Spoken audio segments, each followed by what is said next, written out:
Hello, everyone. How are you? Good evening, good afternoon, depending on where you're joining us from. How's everyone doing this evening?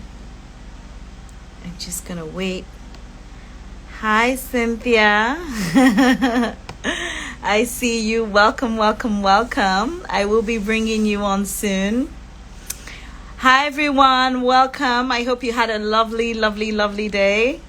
I'm super excited today for many reasons, including that we're going to be speaking with Cynthia on a day that I consider a very special day. So welcome everybody. So this is part 3 of our 5-part series talking about extra seats for women. So if you missed day 1 and day 2, I will encourage you to go back and watch it and make sure you bring somebody along as well. My name is Abosede Jojogan, and I'm founder of Women in Leadership Advancement Network WILAN. Really exciting to be here today. As I said, it's part 3 of our 5-part series. So join us tomorrow. But we have a slight change in time for tomorrow. Tomorrow is going to happen at 6 p.m. and not at 8 p.m. Because of our guests. But we're really excited about tomorrow as well. So before I bring Cynthia on, I just want to do a brief recap. Welcome to everyone who's just joining us. We're talking extra seats for women. And if this is your first time joining our 5-part series, this is day 3 and our 3rd-part series, or the 3rd part in our series. And we're talking extra seats for women in Nigeria's legislature. And as I said, if you missed day 1 and day 2, please make sure you catch the replays on the WILAN Global page, and you can just access it. But let's dive into what we learned yesterday. So yesterday we had with us Adora Onyechere. Adora is the gender lead for the African Union and ECOSOC in Nigeria. And she shared with us some really amazing tips. And we've been able to put together some lessons. So we have 5 lessons that we learned from Adora yesterday. And I'm just going to run through them pretty quickly before we dive into today's conversation. So the first thing we learned is that the issue of women's participation and gender inclusion is actually a national emergency. And it's something that we should take seriously. Another thing that we learned is that the reserved seats bill, which is the bill that we're speaking about that makes provision for additional seats for women, is actually not a political bill. So it's not only those of us, who are in the civic space or in civil society that should care. Everyone should care. And I think that we learned that as well on day 1, the fact that this actually affects our lives. So it's not a political bill, but it's actually a social impact bill. The third thing is that women need to move past the sentiments. So we should stop calling this tokenism, right? But instead, we should harmonize our efforts to scale impact. And I think that, there is no better day to be talking about this. And I'm sure that when we bring Cynthia on, we'll have a lot more to say about this. The 4th lesson we learned is that it's important to start from where we are, with what we have to engage instead of waiting for the elections. And of course, all politics is local. So planning early and getting involved in our political parties. So that is what we learned yesterday. I'm gonna start to bring on my guest for today. Today, joining me is my sister friend, Cynthia Mbamalu. Cynthia is the Director of Programs for Yiaga Africa. And we're going to be having a very exciting conversation. Thanks to everyone who's joining and to everyone who watched the replay. Hello, Cynthia. Hello, can you hear me? Yes, I hear you loud and clear. How are you? I'm good. How are you doing? I'm good. I'm jealous of the hair and the necklace. I'm like, okay. About say this seriously? so much. Yes. Yeah. How are you doing? I'm good. I'm good. Awesome. Awesome. So, Yeah. you- as I mentioned before, today is a really, I'm excited, right? And for those people who are joining us and for those who just joined, welcome, welcome, welcome. We're talking extra seats for women. This is day 3 of our 5-part series. So if you missed day 1 and 2, make sure you catch the replay of that. But I'm super excited today because something significant happened, right?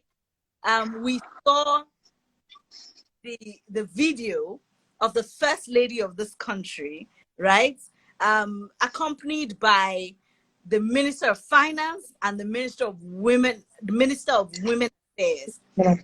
go Mhm. to the National Assembly, right, to throw their weight behind this bill. As in Cynthia, I'm so excited because it's like watching history happen. And I can't imagine what it was for the women who were able to gather together today. So they actually led a delegation of women. Now, Cynthia, you were in that room. So I want to ask you, before I come to what the bill mean to you, tell me, like, since I wasn't there, paint that picture. How do you feel? What was it like being there? Was it as significant as I'm saying, or was it just like, oh, they've come? Like how did it feel? Well, I think I've been reflecting, throughout this day, and I'm just like, this is history about to be made. And interestingly, Adora and I were there. Were the young Fantastic. women. So I think we represented the younger women in the generation. Yes. And just because the first lady, like you mentioned, the Minister of Women Affairs, the Minister of Finance, and then the female legislators in the Senate, the Mm. female legislators in the House also. So it was almost like you had a high power delegation. We also had a country rep for women, UN Women, who was also present, and then the former ministers of women affairs Fantastic. who have been pushing for this for a long while. And it seemed like, yeah, just looking at the face of the older women who have fought this fight for so long, I think for them, this was a sign of hope, you know. And we've not had this done before, where you have the first lady working with the female ministers to move to the floor of the chamber of both chambers, so the Senate and the House, Yes. during the plenary. So this is not Yes. an advocacy visit Mm. in one meeting behind the scene. No, I think people need to understand this. The Yes. Senate, they were having their proceedings today. And one Exactly. of the issues, one of the item on their order was to present the proposed amendment to the Constitution. And the Deputy Senate President, who is the chair of the Constitution Review Committee, made that presentation. But importantly, in presenting that, they had to make a presentation on the reserved seat bill. And I remember his speech. He said we're talking about the 37 female senators who would be joining the Senate. When he said that, we started clap, and they were like, we don't clap in the Senate. We're like, oh, we are sorry, we didn't know you don't clap here. But I mean, we just have to clap right now. Oh, good. you know. And he Amazing. said that, and we're like, that is the affirmation we want.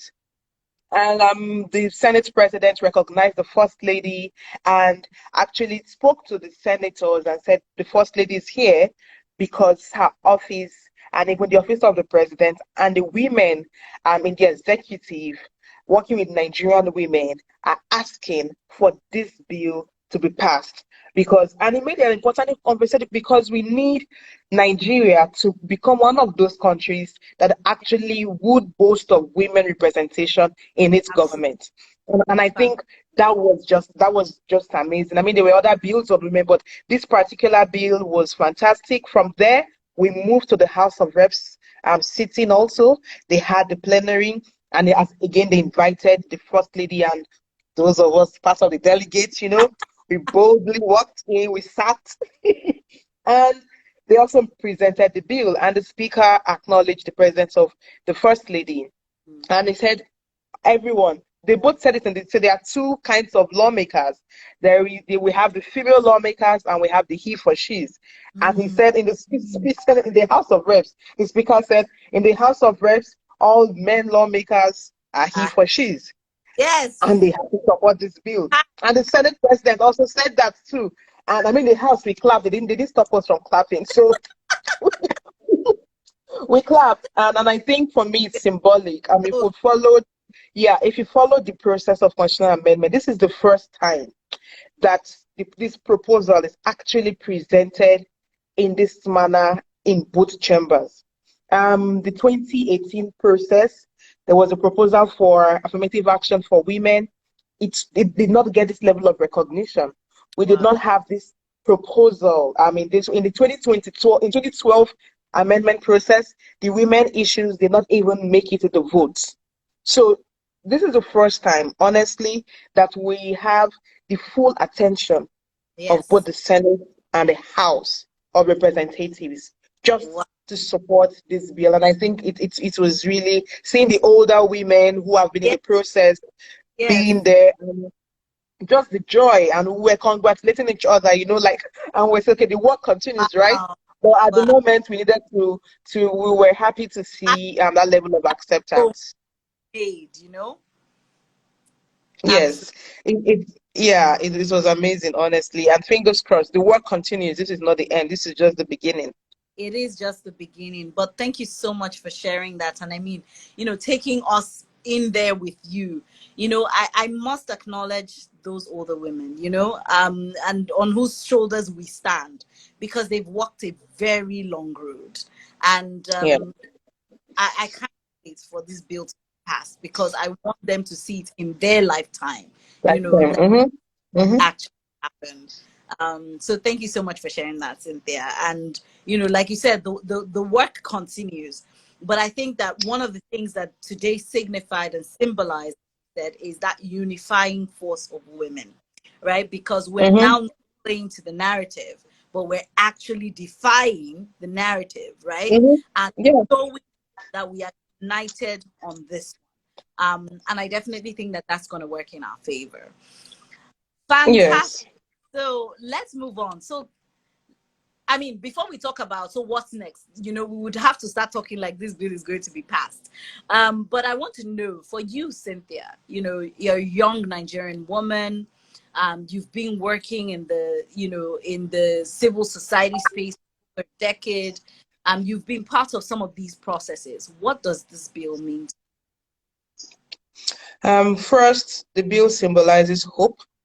Hope that there is um, hope that Nigeria would be one of those countries that can actually stand with the Committee of Nations to say we have women in government. So it's the hope for Nigeria as a nation to have women in its government. It's also hope for Nigerian women, for younger women who want to go into politics, that there is a guarantee that they can contest, win elections, and represent their constituents in the National Assembly and the state assemblies. That's the first part. The second part for me is the reserve seats bill is an affirmation of the determination of women, Nigerian women, and our allies. So when I say allies now, all the he for she's supporting women is an affirmation that a united advocacy, regardless of how long it takes, actually would yield results if we remain consistent. So it's the affirmation of the power and consistent advocacy by women and by the allies, all the supporters of women. And I think it's been a long journey, but here we are. We have a bill for the first time in both Senate and the House, having key proposals that actually projects some positive steps in the future. The third point for me is what the bill stands for. Basically, it's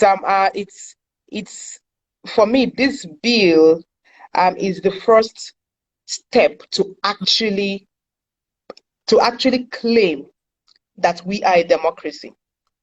The bill for me represents democracy. And Mm, most times people say, how have we not been practicing democracy? And I'm like, it's not democracy if it's not inclusive. yes. Yes. Yes. Democracy is about the people. The people, they didn't say the men. It's about the people. We, men, women, we are the people. And any bill that seeks to open up the space for women to be part of the process symbolizes democracy for me. And that is what we're pushing for. That democracy is about inclusion, is about freedom, not limited freedom. It is not freedom if it is restricted. It's not freedom if the space is closed up. It's only freedom when it allows everyone in the society who has the capacity to actually contest, win elections, and represent their constituents. So for me, the third part is this bill symbolizes democracy. So like I said, hope, affirmation in the power, in consistent advocacy, and the third part for me is democracy. And I think whatever we're doing post this engagement is to always ensure that we push for proposals, legislative reforms that guarantees inclusive participation at all levels, because that is only when we can truly say we are in a democracy. At the moment, it's not democracy to me because I don't see my likes in government speaking for my kind. It's not democracy for me because I don't see almost half of our population represented in government. So while we were celebrating today, I was sitting in the Senate, and I just looked around. I'm sure they'll be wondering, why is this lady just looking around? And I'm just looking around, and almost all men are fair. Because remember, the Senate just has 8 women. And we talked about the unity. The female senators were united, supporting the executive. And I was looking around. It was an almost all men affair. We went to the house, and I remember I spoke with Madam Ebere from Women in Politics, and I said, can you take a look? All men, just a pocket, like the women were just, when you're I know what you mean. dropping. Yeah. And I said, this bill would give us, at least in the Senate, additional 37 women that you can look and say, these are women, So a lot of it's been a lot of reflection for me. And if this bill, like we believe, I want to use the word when this bill goes and passes, yes, and we amend the Constitution, we can say that each time I go to National Assembly, I would look and I would see women, I would see color, and I would see inclusion. Then I can say, yes, it's a democracy. Fantastic. So Cynthia has given us, hope, affirmation, and the last one was democracy. Hope, affirmation, and democracy. I completely agree with you when you say democracy. Sometime last week I went somewhere and I said, imagine a 22-year-old that is crawling, right? That is how our democracy is currently behaving. Our democracy is behaving like a baby, right? When it's actually a 22-year-old democracy. The significant part of that is actually the fact that, look, we're not inclusive. We're not representing the people. So I really like for that hope, affirmation, and democracy.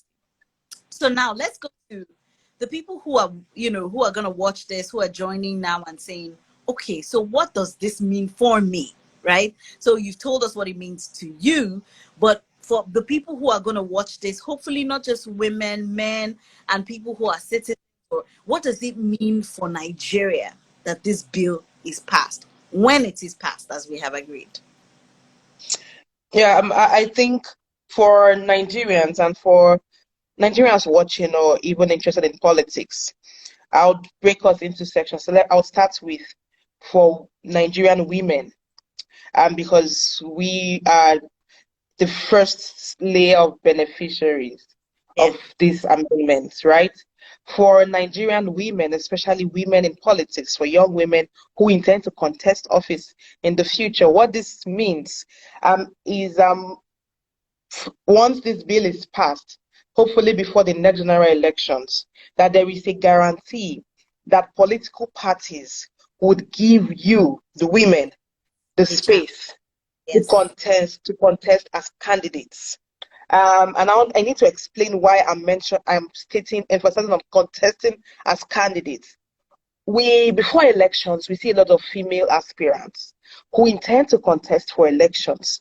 However, once the primaries are conducted, the major parties creates bottlenecks that somehow weed out the women.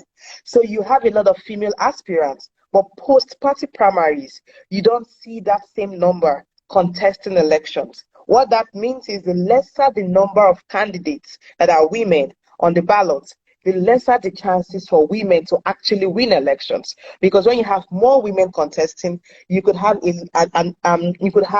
a possible increase in the number of women who would win elections. So what this means is, even if parties refuse to field female candidates, they must, at least at the state assembly, produce 3 women for each state. For the Senate, they must produce at least 1 woman candidate. For the House of Representatives, they must produce at least 2. So what this means is, regardless of the party bottlenecks, regardless of what parties intend to put in place to exclude women, regardless of money politics, regardless of violence during the primaries, there must be women on the ballot. And that is significant for Nigerian women, for young women, and for women who intend to run for office. That, for me, is the first part. The second, what does this mean for Nigerians? And I think is to connect that to the conversation around the economic benefits or the cost of exclusion. Because in 2016, the UN report indicated that the sub-Saharan Africa loses about $95 billion to exclusion. And I was reading a recent analysis, and it was projecting the benefits for inclusion for women in Nigeria, and it's in trillions of. I converted it to naira, and the projection was Nigeria would be gaining about 3 point something trillion naira. And I'm like, okay, by 2025, if we achieve gender parity.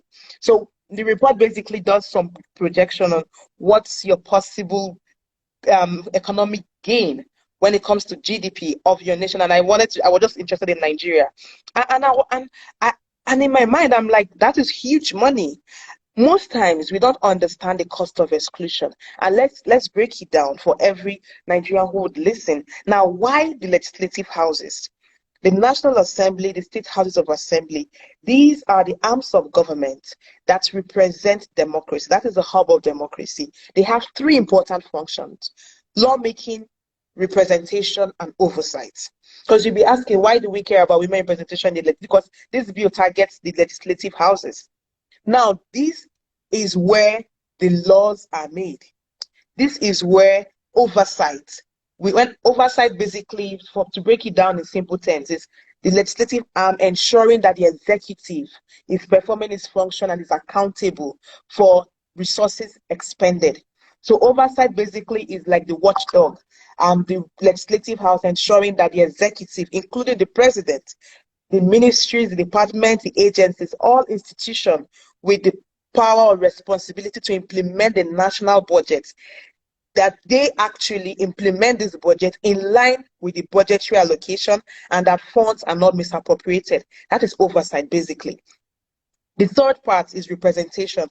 That the National Assembly, State Assembly, that is where the people's voices are represented. Now, why is this important for Nigerians? If you follow debates, recent debates in the floor of the House, the Senate, or even State Assembly is another conversation. Sometimes you'll be asking yourself, where is the voice of the Nigerian citizen? Now, there is no proof, there is no data to show that women will speak the most for citizens. However, there are specific factors and indicators that have shown that when you have women involved in the process, that there is a better assessment of issues, because now you're not looking at issues from a single lens, the male lens, you're looking at issues from both male and gender lenses. There is also data to show that women, when it comes to issues of governance, are more likely to focus on impact to their immediate community than the profit they would make from there.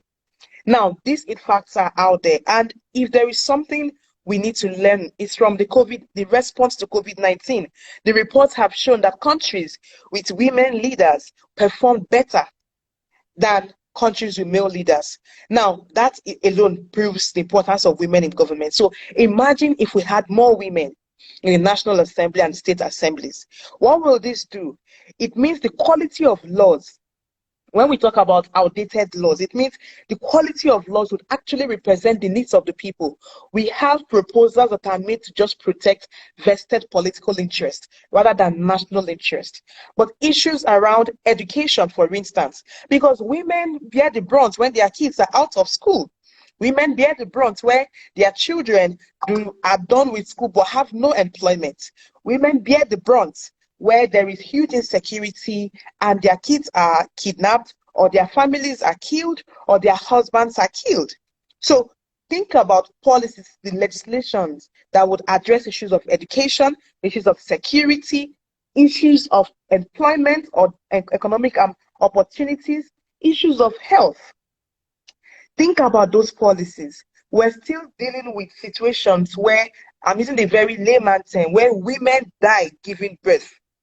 Because when we're talking on maternal mortality, people think it's one big term. We are still dealing with situations where women die giving birth. Think of the mothers and sisters that we've lost just because they are giving birth. But we don't have policies, laws that can address this issue sufficiently. So you have women in National Assembly. There is a likelihood that proposals and laws or legislations that addresses key issues that affect us as citizens would be properly designed to actually cater to our needs across different sections. So that is one. The other part on why it's important for Nigerians beyond the law is also who are those speaking. If you think about those who had on points of orders raised issues around kidnapping, raised issues around abuse of fundamental human rights. When we were talking about in 2020 the state of emergency on sexual and gender-based violence, we had the women lawmakers who pushed motion that Nigeria, we need to call a national emergency on sexual and gender-based violence. It's the women that would easily stand up for that because they understand what it means to lose a daughter to rape. They understand what it means to give birth to a child and to lose your child to sexual abuse. So you see the quality of conversations will change because you infuse more women and they can push for legislations that actually cater to our needs. So this is why it is important to Nigerians and this is why we must care. Now the third part on why we must care, because I've talked on women, why it's important for Nigerians beyond the economic gain and the proposed legislation. The other part why this bill is important now, not just to Nigerians but to Nigeria as a whole, is important role we play within the region, within the continent and within the West African sub-region. We are the most populous Black nation. We are supposedly the giant of Africa. It does no longer make sense that when assessments on women inclusion, the gender gap reports released, you think about the assessment by the Interparliamentary Union. Yes. Think of all of this. We keep ranking poorly, even within West Africa. The assessment on women in parliament in West Africa, Senegal was way ahead of us. And I'm asking, how are we giants of Africa if we can't even stand on issues that promote our image as a nation? So as it is, we cannot rub shoulders with Rwanda. We cannot rub shoulders with Senegal. Because when it comes to women, these countries are far ahead of us. They've achieved measured progress. They can even compete with countries in the West. And it was not rocket science for them. So as a nation, we also need to care about this bill because it will change the image of Nigeria. Currently, Nigeria has an image of a country that hates its women, an image of a country that does not care about its women. And that is not who we are. Nigerians love our women. I have friends, men of all generations who support me, and I know that I've met men who are willing to support women. So we're not a nation that do not love our women. We're a nation that love, appreciates, and celebrates our women. But the world is not seeing that. This bill would improve our image in the Committee of Nations within the West Africa region, within the continent of Africa, and our image and projection to the world that truly this is a country taking positive steps to include women in government. And for me, a lot about engagement in international community. It's about perception. A lot of things that happen is basically about perception. If people perceive you to be so closed up, it also closes opportunities for business. It also closes opportunities for revenue generation, right? So we need to also project that. And I need to state that I was in a meeting yesterday with the UK Minister for Africa, and she made an important point. She said, interestingly, in the UK now, parties are learning that if they have female candidates, there's more likelihood for them to win, because voters are beginning to value the importance of women, that the women are more accountable, the women are more accessible, and the women are more humane to them as voters. And she said, I wonder why that is rocky. What that is the opposite. It seems your parties should understand that if you field women, there's actually a better chance for you to win and provide quality leadership. And I was reflecting on that. So that is where we need to get to. So this is how we're seen in the world, that we're a country that is afraid to project its women.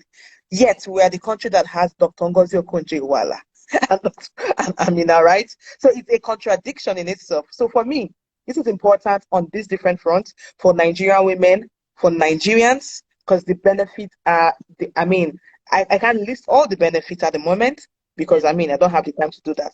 And to Nigeria, to this country, we need to improve. We can no longer be that country that has closed up the spaces for women. And it begins with this reserved seats bill to get more women in the national assemblies and the state assemblies. Wow, thank you so much, Cynthia. What you've done there is, just elaborate it, and I'm sure that we will get it like when we do our highlights. It's like, what's in it for me as a woman? What's in it for me as a Nigerian? But what's in it for me as a for the nation as a whole? Because when you were talking, I was so glad you mentioned business, because I was thinking about it, that somebody might be here listening, and thanks to everyone who has joined us, welcome.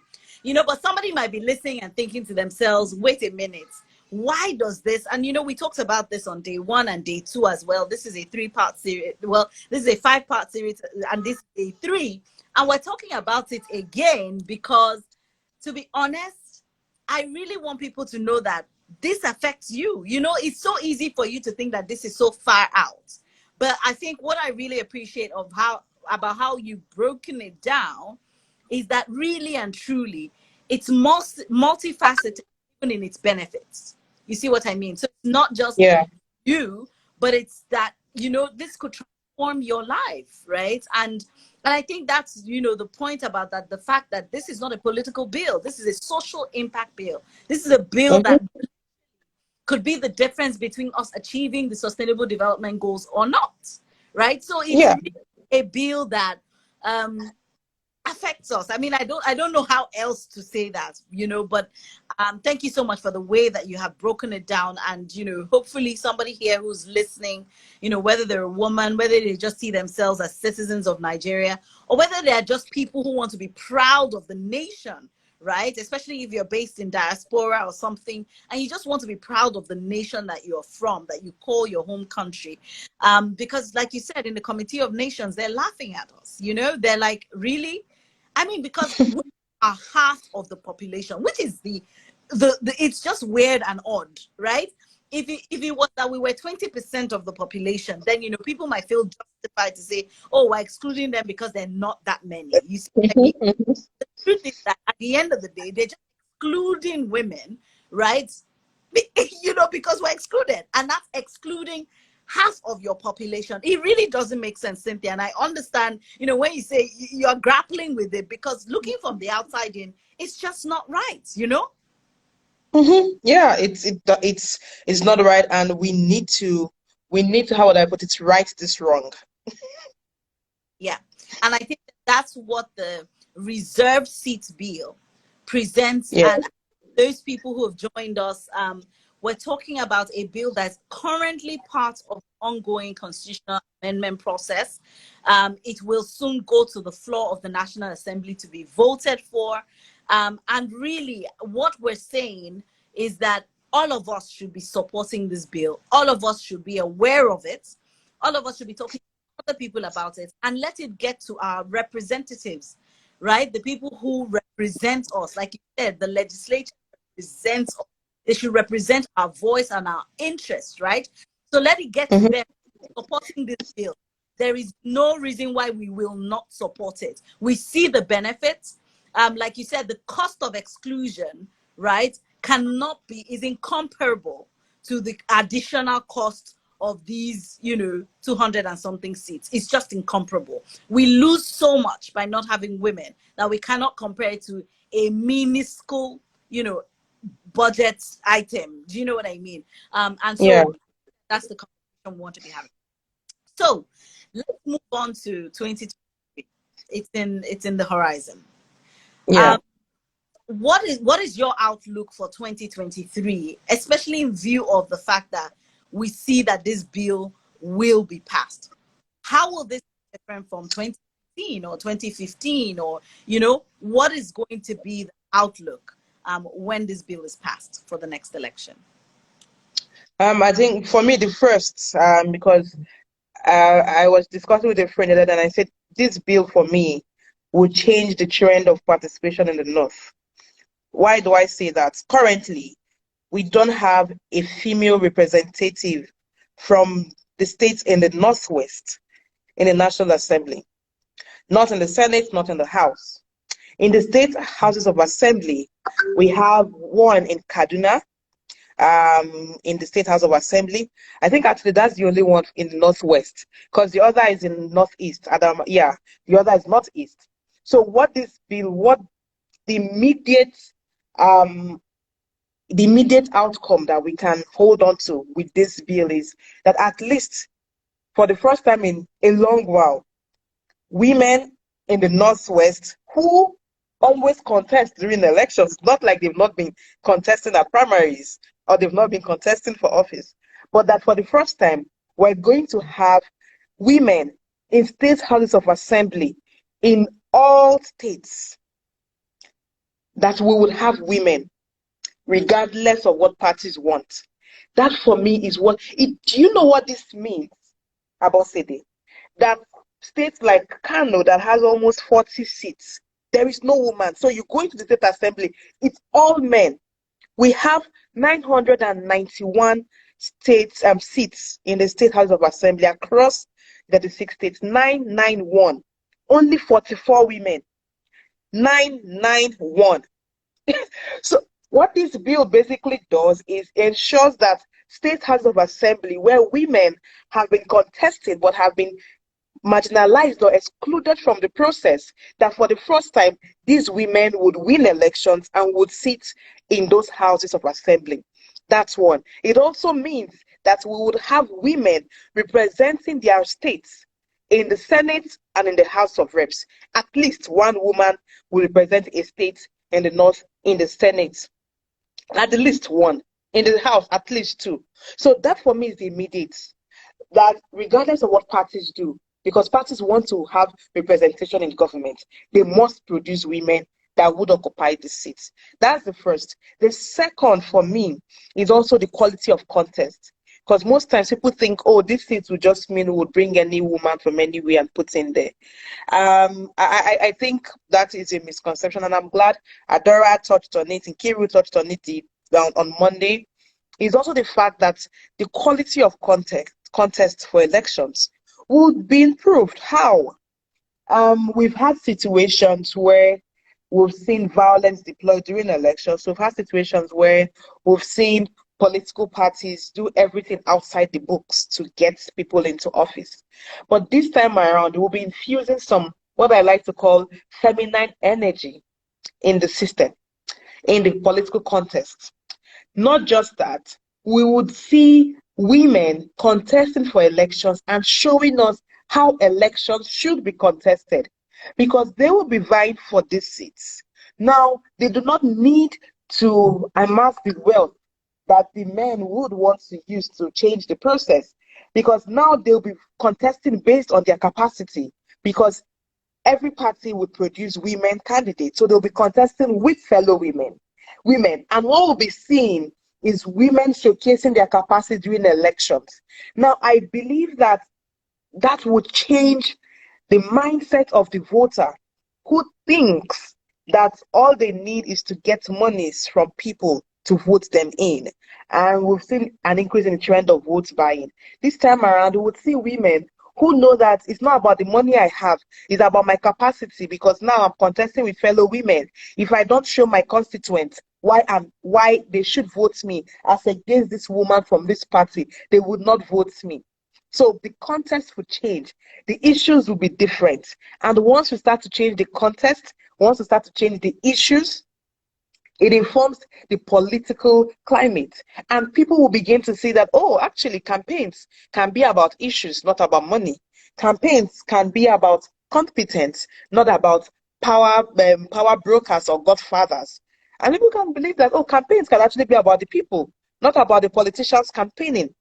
That for me is important, because we're going to be seeing a change in the quality of political contest and how that will inform our political climate during the next general elections. And I think for me, the next gain is an increase in number of women in government across board, because we've seen a further decline.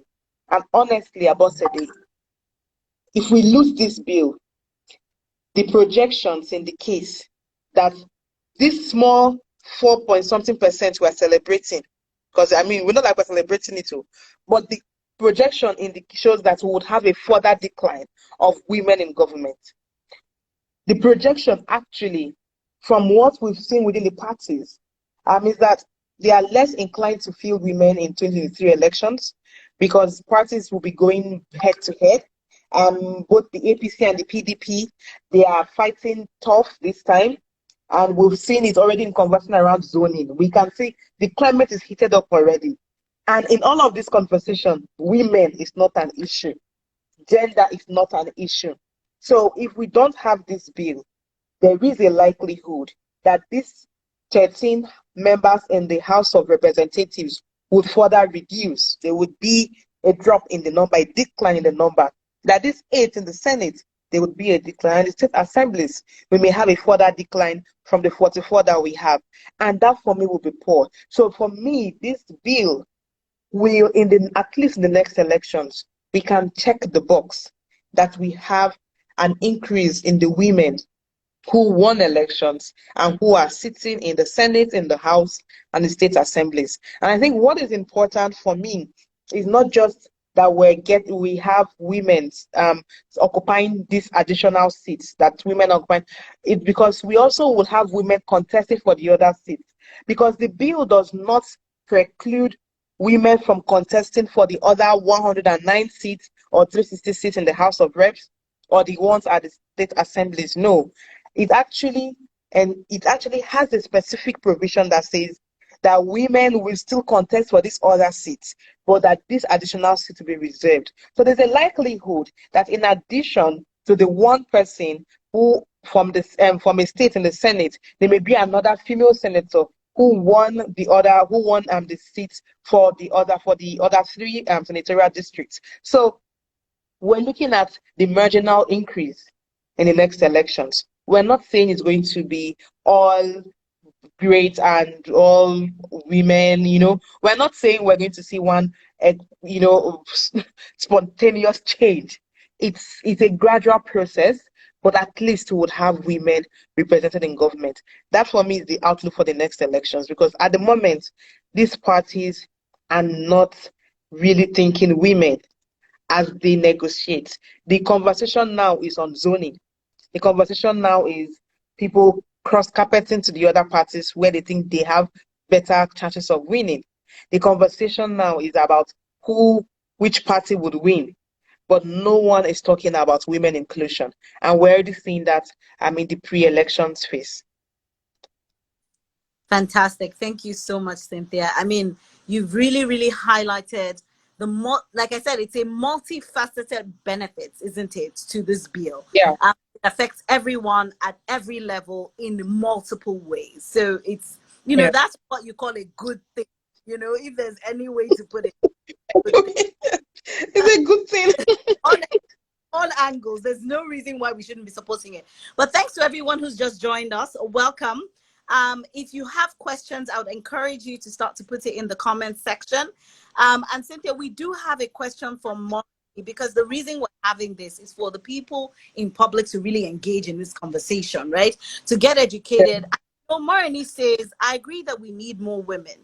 But what happens when the women appointed or elected to these positions are just there to serve face rather than push the agenda of equality? Does that not hurt us more? So what do you have to say to that? Interestingly, last year there was an assessment on the performance of individual lawmakers, and I don't know how many of us read the report. I think it was Premium Times or which of the national dailies. I'm trying to remember which of them did the report, and the assessment showed that the female senators had moved the most bills. They may be quiet, but they are working. Now, the challenge I've seen, because at least working with the National Assembly, I've engaged a lot of the female senators and female lawmaker reps members, and I've seen that they face a lot more challenge than we even understand. One, the numbers are against them.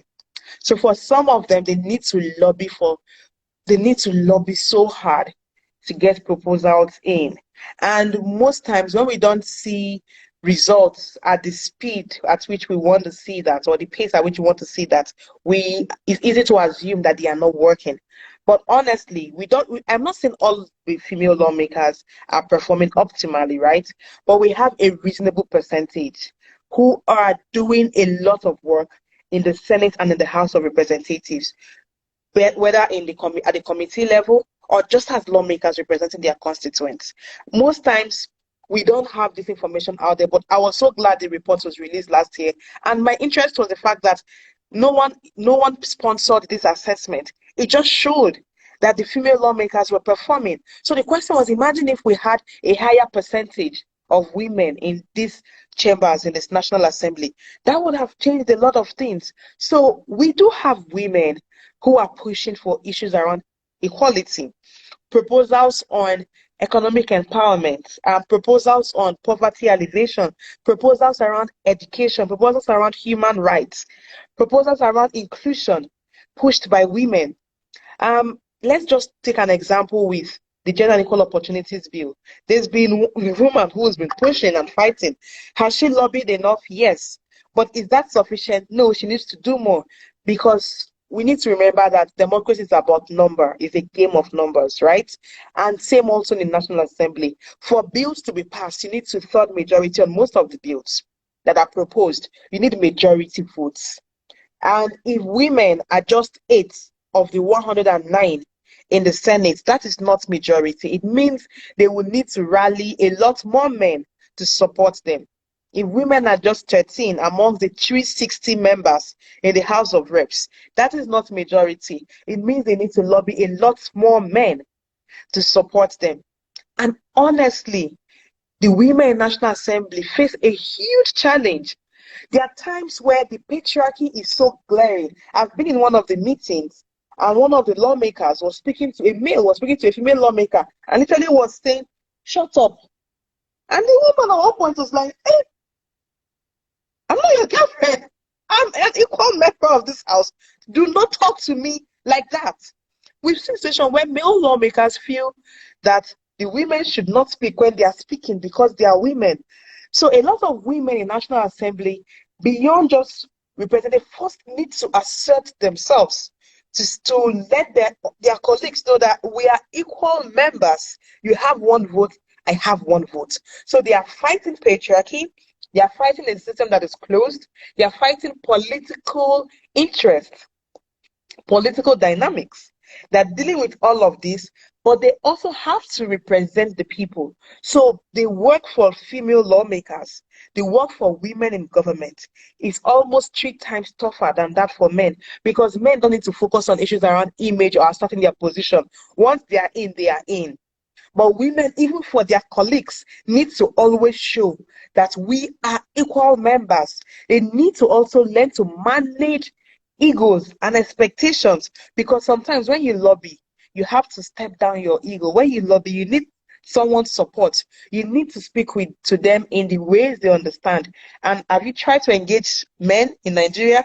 A lot of men wanted to massage their egos. These are men and they are lawmakers in the National Assembly. So it's men with power, Nigerian men with power. Think about all the times you need to massage their egos to get them to understand issues for those who are not gender champions. So honestly, I do not think, I think we need to be a bit more patient with the women who are in the National Assembly and state assemblies. We need to be, to manage our expectations, because before I started working in National Assembly with lawmakers, I also used to feel like these women, wow, am I not seeing them do things? But when you start to engage and you see the challenges, you start to appreciate. So some of them like to work quietly, to do the work quietly, just so they don't have a lot of attention on them, and then start to get in the middle of a lot of this political, yeah, you know. So yeah, I think women are doing a lot. Those who are in, sometimes they are not well projected. Sometimes they just want to work quietly and get the work done. Yeah. I think Morani has agreed with you. She says you're speaking the truth. So I have a few questions, and thanks to everyone who's dropping a question. But Idayat also wanted to know what report it was that you were referring to earlier. So if you can just speak to that. But Ranchi also wants to know, how can women in business support more women to contest for office? Politics is so expensive. And then there was another comment on, you know, are we doing anything to prepare the women? And I think this is a really important question, isn't it? Because if that bill gets passed, right, then to your point earlier, it's an open door for women. So every party then needs to field women for this sort of portion of, you know, the elections, right? And the question is, oh, so where are the women? Where are the women all of a sudden, where before obviously women were not prioritized, right? So the question is, how can women in business support women to contest for office? Because we know, and I think you already alluded to the fact earlier, that politics is expensive. And that's why I really like the point where you say women actually contesting will change the political climate, because we will de-emphasize the role of money and hopefully get people to start to focus on the issues. But also, are we preparing the women? And I think we have a few other questions, but let me leave you with that one first. Yeah, so the report is actually, it's called the Growing Economies Through Gender Parity report. And what it does is it provides some projections on possible GDP gains by for nation. And the projection is the possible GDP gains by 2025. For Nigeria, there's a projection of about $89 billion, which is why I said I converted it to Naira, because you're using Naira today is about 416 Naira to a dollar or so. It's 400 and something. So you can do so I was just going to the report, and it was just amazing.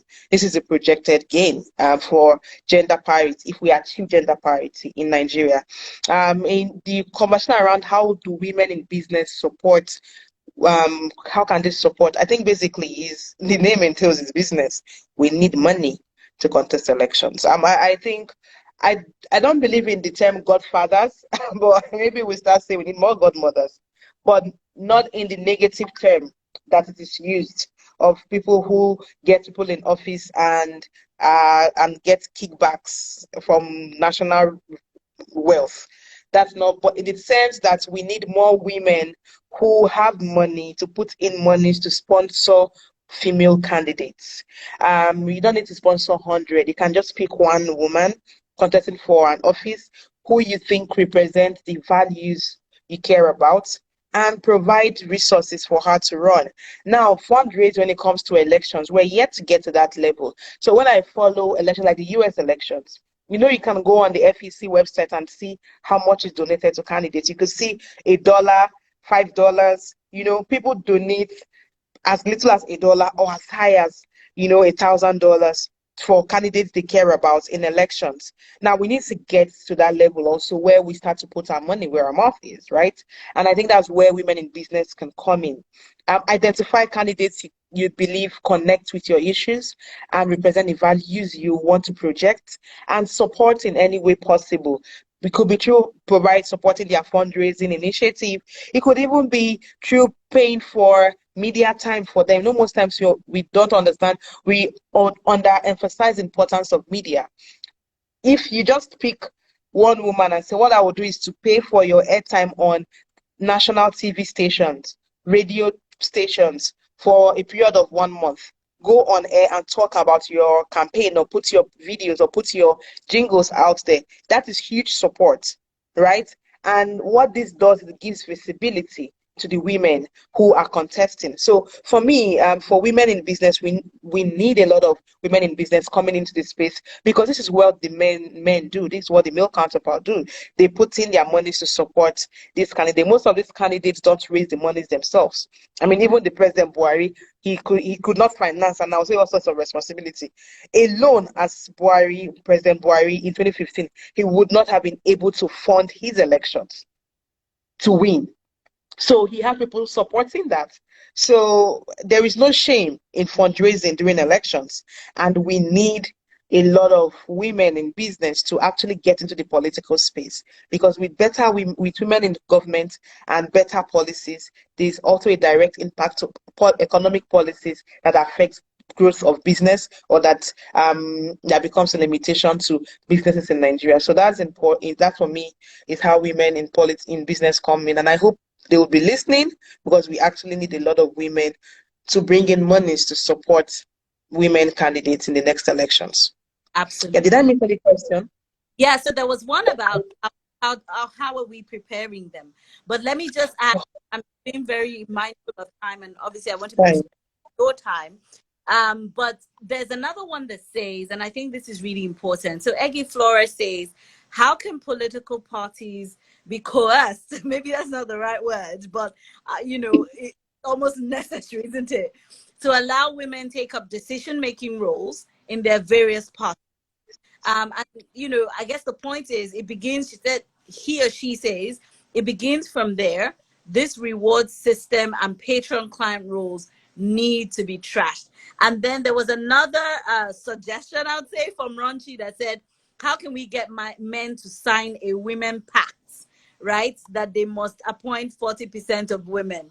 And then I think we'll wrap up with what's the current state of the bill and what should we be looking at. But let's start with the political parties. Are we preparing women? Can we get men to sign a pact?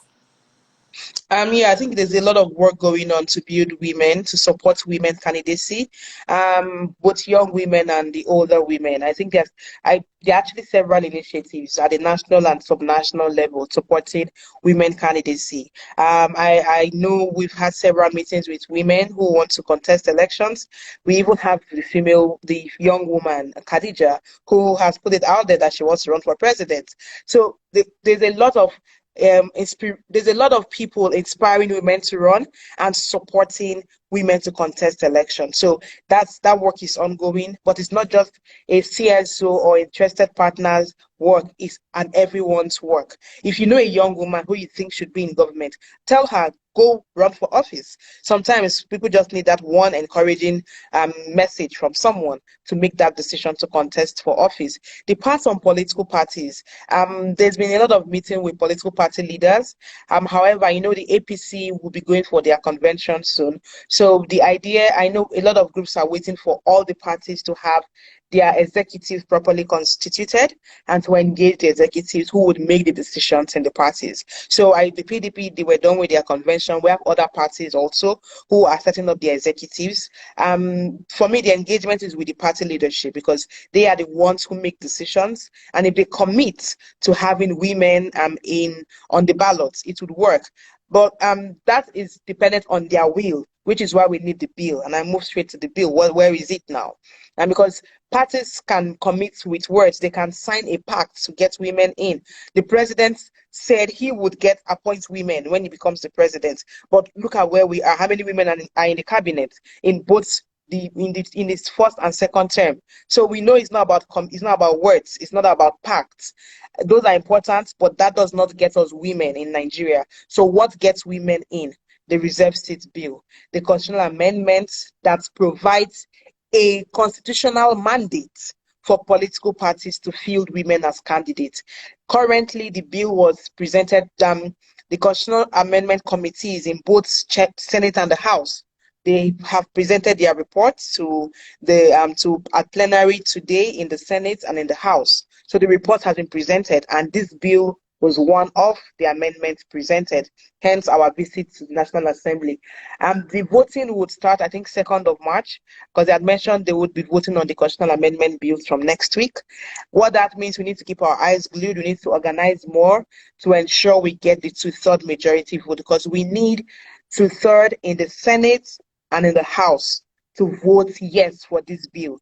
After that, the bill to be sent or transmitted to the state assemblies, and we need 2/3 of the state houses of assembly, so at least 24 states, safer 25 state assemblies, to vote yes to this bill. Once they vote yes, it will be sent back to the National Assembly, harmonized, and sent to the president for assent. So that is the journey. You see, we still have a long way to go, because we need 2/3 of our senators and the House of Reps members to vote in support of this bill before it moves to the states. And then we need to start the work at the state level. And hopefully it gets back to the national, and the president would assent to the bill.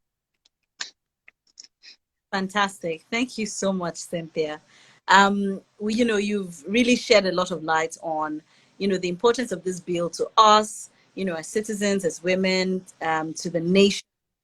And I know we're at time, but what can the people who are listening do? That's why we're having this conversation. It's a 5-part series. We started on Monday, Tuesday, today's Wednesday. We're going to be here tomorrow and the day after. And the real issue is, no matter how small, we just want a few more people to know, you know what I mean? And then they can go and make a case for families. So what can the people who are watching now and the people who will watch later, what exactly can they do to lend their support to the passage of this bill? For Nigerians, call your lawmaker. That's the easiest thing you can do. Call your lawmaker, send them a text message and tell them, we need you to vote in support of this bill. We've seen calls work. It's worked during the electoral reform process.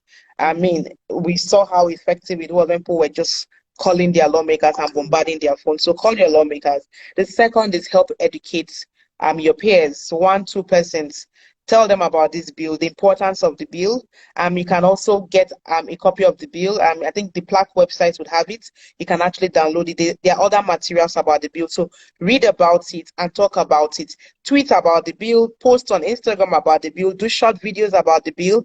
Let's get the message out, because once we start talking about it on social media, it also gets the attention of the lawmakers. And so we need that.